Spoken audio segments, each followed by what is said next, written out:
Hello friends, मैं हूं अजीज। आप देख रहे हैं मूवी स्टॉक चैनल, जिस पर आज मैं बात करने वाला हूं द बैटमैन पार्ट 2 फिल्म के बारे में। जिस फिल्म को आप समझ सकते हो कि डिले कर दिया गया है, जो न्यूज आपको पहले ही इंस्टाग्राम हैंडल से मैंने दे दी थी, और साथ ही साथ कई सारे क्रिएटर्स और इंटरनेट पर इतनी ज्यादा चर्चा थी कि ये खबर आप तक तो पहुंची ही है। लेकिन इसके पीछे के रीजन की बात करें तो नो डाउट उस पर जेम्स गन ने भी खुद की हामी भरते हुए स्क्रिप्ट को लेकर के ये बात क्लियर कर दी थी कि मैट रीव्स अब भी स्क्रिप्ट पर काम कर रहे हैं। जिसके बाद फिर क्या लोगों ने जेम्स गन की क्लास लगा दी कि वो एक हिसाब से झूठ ही बोल रहे हैं, और फिर उसके बाद निकल करके आ गई ये ऑफिशियल अनाउंसमेंट की बैटमैन 2 फिल्म हमें साल 2026 नहीं बल्कि अब सीधे उसके अगले साल यानी कि साल 2027 में ही देखने मिलेगी, वो भी 1 अक्टूबर के मंथ में। जो कि मानता हूं कि एक बहुत ही बड़ी कमिटमेंट है, लेकिन इस कमिटमेंट के पीछे अगर स्क्रिप्ट का झमेला है तो वो अब तक सॉल्व क्यों नहीं हुआ। चलिए अब उन सारी की सारी डिटेल्स पर बात करते हैं। जिससे पहले हर बार की तरह बनेगी मेरी छोटी मोटी सी रिक्वेस्ट, जो कि है चैनल को सब्सक्राइब, वीडियो को लाइक और शेयर करने की तो कर लो।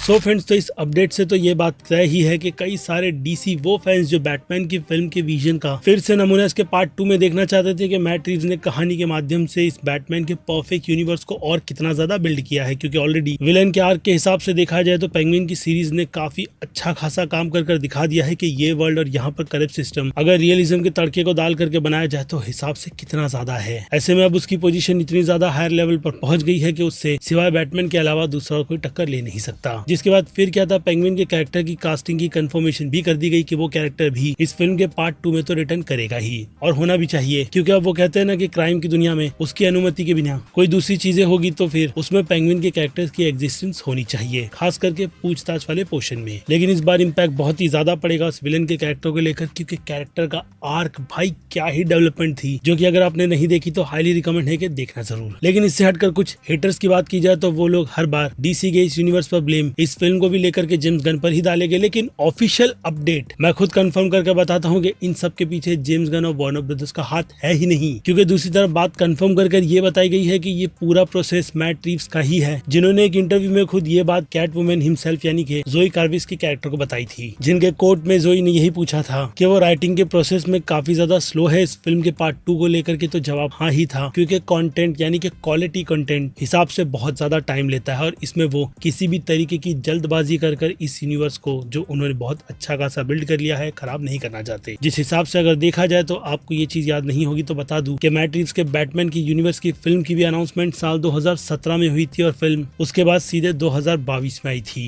यानी कि ऑलमोस्ट 5 साल का गैप इस फिल्म के अनाउंसमेंट के बाद निकला था। और ऐसी ही सिचुएशन में अब आप कह सकते हो कि बैटमैन का पार्ट 2 भी फंसा है, जो कि by the way official update के अकॉर्डिंग पार्ट 2 भी कहलाया नहीं जाएगा। यानी इस फिल्म के यूनिवर्स की कहानी को लेकर के कुछ ना कुछ तो खिचड़ी पकाई गई है, जिसमें अगर राइटिंग के प्रोसेस को देखा जाए तो पहले मैट रीव्स की जो कोई भी प्लानिंग थी, खास करके जो सीरीज अनाउंसमेंट की गई थी गॉथम की पुलिस और इसके अलावा असाइलम को भी लेकर के, तो उन सभी को कैंसिल कर जो बात मैंने आपको कंफर्म करके बताई थी कि बस मैट रीव्स पहले बैटमैन के ही यूनिवर्स को बहुत अच्छी तरीके से बिल्ड कर उस पर ये फोकस करना चाहते थे कि ये गॉथम की पूरी दुनिया दिखती कैसी है। इसलिए उनकी तरफ से राइटिंग के प्रोसेस में पहले ही पेंगुइन जैसे शानदार शो और द बैटमैन फिल्म पर काम कर लिया गया था। तभी जाकर के राइटिंग ने अच्छा खासा टाइम लिया था, और इसके अलावा बाकी दूसरे आइडियाज उनके दिमाग में चल रहे थे कि वो लोगों के सामने किस तरीके से रिवील करेंगे। और वही पार्ट 2 की बात की जाए तो मिस्टर फ्रीज की रूमर पहले से ही निकल कर आ रही है, जिस पर मैं कह सकता हूं कि ज़ैक स्नाइडर की तरफ से अभी उनकी कंफर्मेशन दी गई है कि इस फिल्म की पूरी मेन प्रायोरिटी मिस्टर फ्रीज का कैरेक्टर ही है, जो कि मेरे समझ से तो परे है कि इस कैरेक्टर को इस रियल वर्ल्ड में किस तरीके से लाया जाएगा। लेकिन अगर वो किलर वाली सिचुएशन फ्रीजर में लोगों को रखकर फ्रीज ही कर देने वाली रही तो फिर वो चीजें ब्लेंड हो जाती है। लेकिन अगर विलेन की चॉइस की बात निकल कर आए तो मैथ्यू मैककॉनॉही भाई एक्टर है, कास्ट कर लेना आगे कभी भी अगर फ्यूचर में ये फिल्म बनती है तो। क्योंकि अच्छे खासे टाइम गैप में हो सकता है कि एक और announcement brave and the bold film की भी हो जाए, जिस पर एक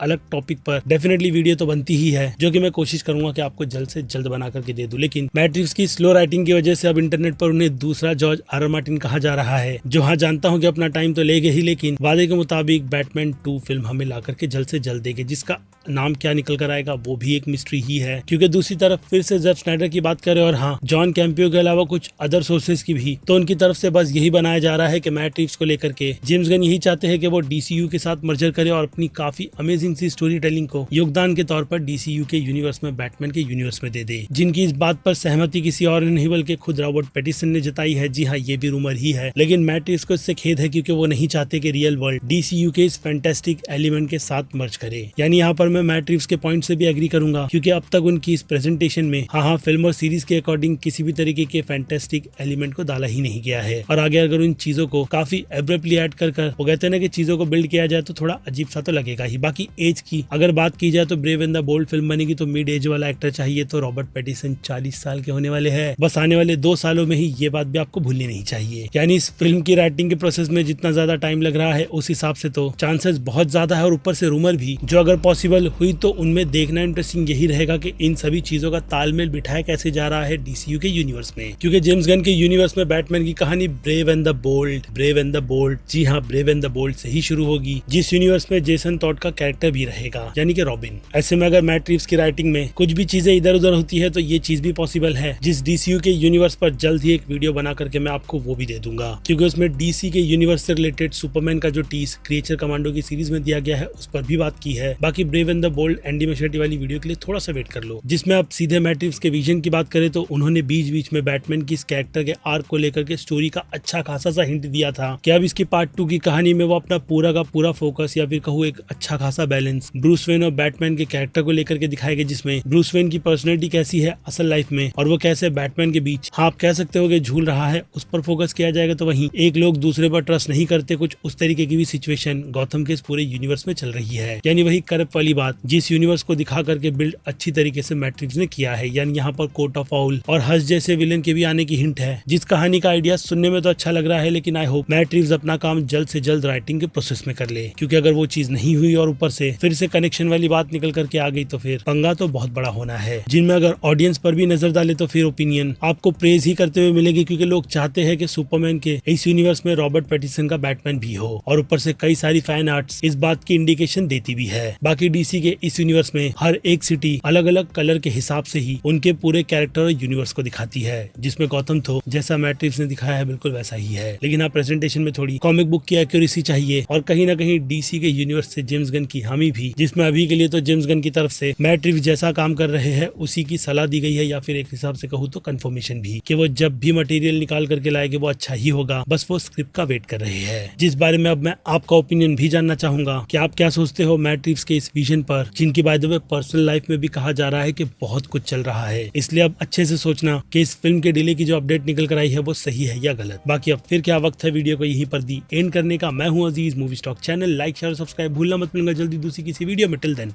bye.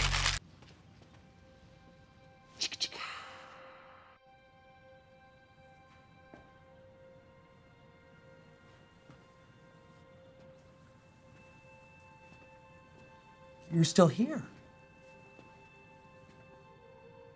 It's over. Go home.